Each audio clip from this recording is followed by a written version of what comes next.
So the last 2 days have been so eventful, lots of amazing information from language revitalization, the role that arts and media and storytelling are playing to keep our cultures alive, the role that we have in economic leadership around creating identity, the future, our waka culture, and using traditional ways to keep our cultures alive.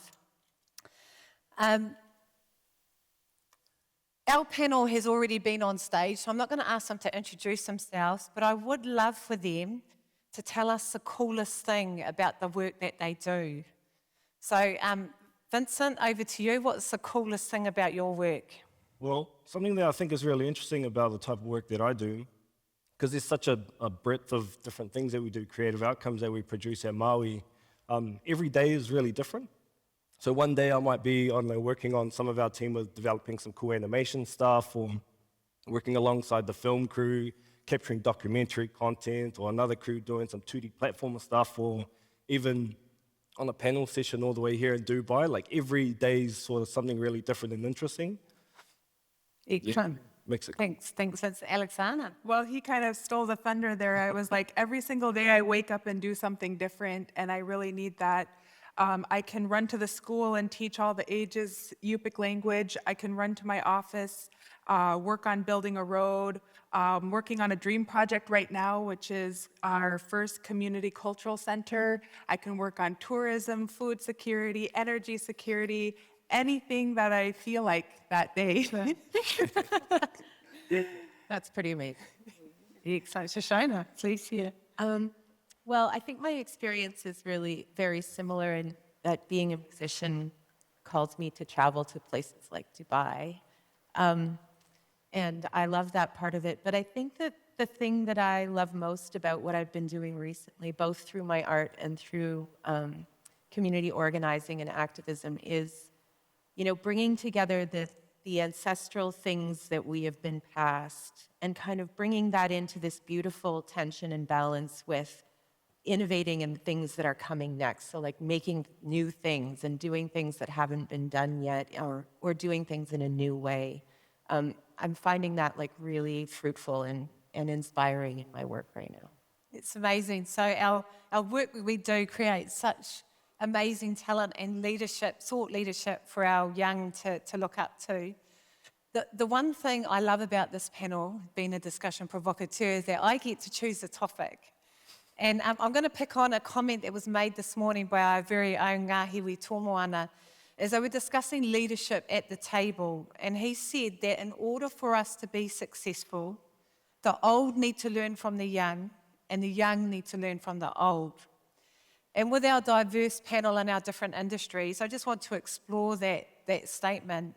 And it would be really great if you could please share with our audience a learning that you have around being successful in our Indigenous space. AlexAnna. Well, sure. This one comes from the heart. I've always really been drawn to Aotearoa, and I will, full disclosure, I've borrowed a lot of inspiration from your country, but one story from, Hotarua was very inspiring with his waka TED Talk earlier, and that has been one of the most inspirational types of, when I think about sailing to Aotearoa, I believed it, and just when you fly 12 hours over the Pacific Ocean in a plane, that's an undertaking. Imagine it in a waka. So it's really, I've learned that, navigating by the stars, they would ask you to recount the stars and with your eyes closed ask, do you see the island? And until you could see the island, you weren't ready. And to me, it was like a transformational learning experience, because what I felt as a tribal president in the United States was that all these systems were in place to keep your people treading water. And they're so bureaucratic, and they're not even designed to help you succeed. So I struggled for a long time pushing paperwork that nobody cared about, doing programs, implementing programs that the federal government thought would work, knowing well in my heart that it wouldn't. And for about 8 years, I just kept saying, we're going to be treading water, we're not going to be able to swim to the shore. And I doubted myself as a leader. I was asked very, very young to become the president, and I always doubted. I heard all these prophecies from ancient Indigenous knowledge being shared, and I thought, well, I don't have the gift. I can't think like they can. And in his presentation, he said, the great minds that could see past the horizon, and it triggered that story about the do you see the island? And I'm in my 30s now, and I can see the island for my people, and it's been a journey, and I've never felt more energized, and the urgency for now. So Guyana for the Māori for sharing that, but it's been the most transformational that I've been guided by. It's a beautiful story. Thank you. ShoShona? Yeah, I think it's interesting to contemplate the definition of success, because I think sometimes when we think of success, we're thinking about it in really colonial terms. And I think that always boils down to, like, monetary or status related things. And I think that it's revolutionary for us to pursue abundance and really consider what abundance is. And I think that for me, being able to travel as an artist, as an Indigenous woman, with my children and my husband, and raise them in a way that they are learning the revolutionary power of joy and the revolutionary power of success in that truly abundant way of having a circle of care around them, both from our family and from our community. And so I think, I reflect on those things. And a couple of years ago, I started a new international event called the International Indigenous Music Summit. And it was really from that place of being in places of care and inspiration and abundance in the most true sense of that word. And I was actually in Australia at a really beautiful festival, and I was having the most inspiring conversation with these artists and activists and organizers, much like you all have been having here over the last couple of days. And I thought, oh my gosh, like, what would happen if we could have this conversation that's happening at this table right now in this much bigger way? I wish that this person was here, and I wish this person could share. So what came out of that was me sort of moving to hosting a conversation like that. And we've had 3 so far. The last one was entirely virtual, but it was essentially about bringing abundance to the table, coming into a circle of care, a circle of abundance where we can share our gifts and learn from each other and lift one another up, and bringing in elders and bringing in young people, and really honoring their places in the circle and the kind of wisdom that they bring. Because I certainly will say that my children have been my greatest teachers. And they certainly have made me, and imagined, like I've imagined myself in their eyes to be my best self in some ways. And also, of course, our children challenge us in ways that we couldn't ever imagine before we're there. And, and then I also am very lucky to have the balance of my mother, a traditional woman, an elder, to guide me. And so, that was the foundation of how we built this gathering. And it's sort of a conference, but really it's a traditional gathering that we do in conference-like spaces. And so I think that, besides the personal place of abundance that we've been cultivating and fighting for, holding that in common for community is the thing that I'm most proud of, learning how to do and growing into doing that in more meaningful and powerful ways. That's beautiful, and I think that reflects our cultures, I guess, around that connection, the whānau, and doing it together. We're all in the same waka together, looking at our islands. Yeah. Vincent. Going on from this whole topic of like waka and kind of honouring Hoturoa for the kōrero that he had, hearing what he said around like talking about Māui, and I know that's a topic for us as an organisation, but talking about where the story of Māui and the sun had come from, I find that that's super interesting because when Mads and I originally went to tell that story again, we were just getting our information from the internet. So we're just like, oh, Māui and the sun story, what's that about? But then hearing it from one of our elders, Hoturoa, and going, actually, the reason why the story of Māui and the sun is because of these kind of summer patterns and how the sun operates in those celestial bodies, and him talking about decoding and demystifying those stories and the hidden meanings within them. I think it really highlights what you're saying around the importance of our elders and the knowledge that they do have. Nice.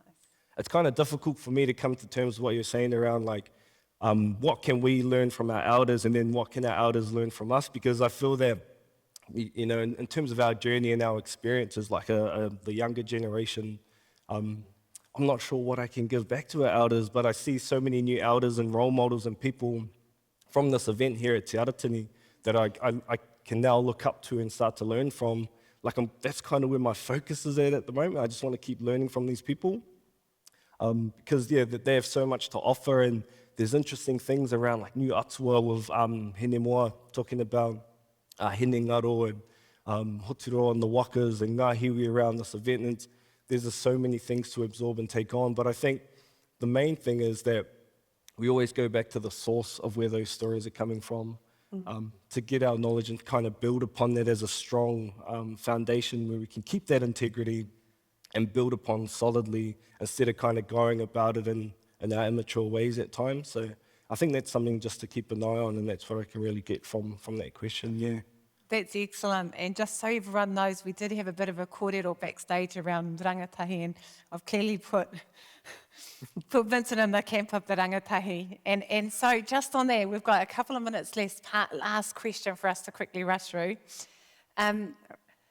I'd really like to ask, what do you think our Indigenous rangatahi or youth are looking for when they look up to our Indigenous leaders? And I guess this is a point that we can all take away because we are a room full of Indigenous leaders. What do you think our young kids are looking for when they look up at this room? Vincent, yeah. I think the visibility is something that's really important. So the fact that we've got some really amazing role models and people within our communities, but I think it's the young people knowing that those people exist. And then for those role models to be really embody our cultural values and to represent it really well and be something that's easy to aspire to, as well as like demonstrating skills and traits and things of our culture that they'd like to see themselves in and trying to do that in the best way possible. I think there's some really interesting ideas there. Excellent.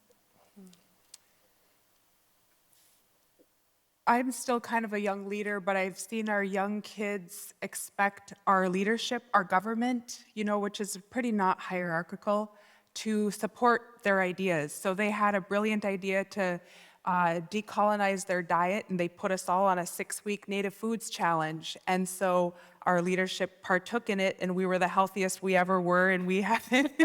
But we did it for their science experiment, and it was their idea.